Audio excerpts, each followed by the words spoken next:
But even as Jesus said this, a crowd approached, led by Judas, one of the 12 disciples.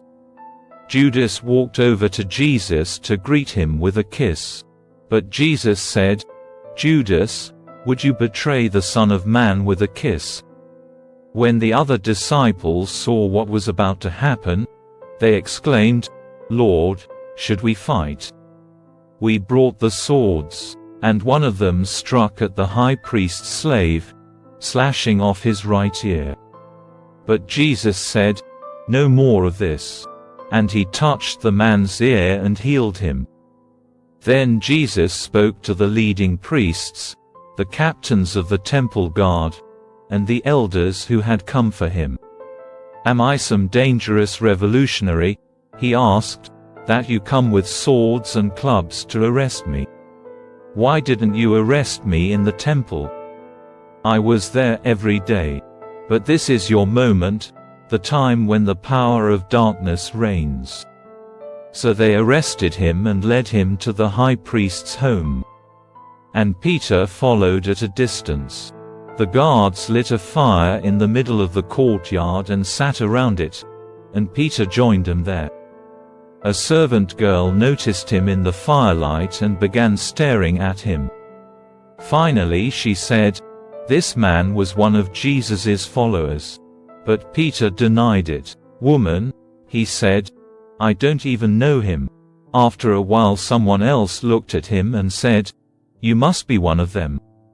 "No, man, I'm not," Peter retorted. About an hour later someone else insisted, "This must be one of them, because he is a Galilean, too." But Peter said, "Man, I don't know what you are talking about." And immediately, while he was still speaking, the cock crowed. At that moment the Lord turned and looked at Peter. Suddenly, the Lord's words flashed through Peter's mind, "Before the cock crows tomorrow morning, you will deny 3 times that you even know me." And Peter left the courtyard, weeping bitterly.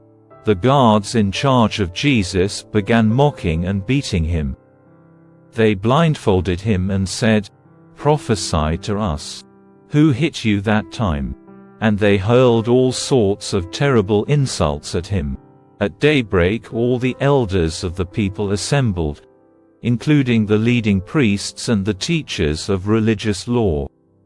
Jesus was led before this high council, and they said, "Tell us, are you the Messiah?" But he replied, "If I tell you, you won't believe me. And if I ask you a question, you won't answer. But from now on the Son of Man will be seated in the place of power at God's right hand." They all shouted, "So, are you claiming to be the Son of God?" And he replied, "You say that I am. Why do we need other witnesses?" They said, "We ourselves heard him say it."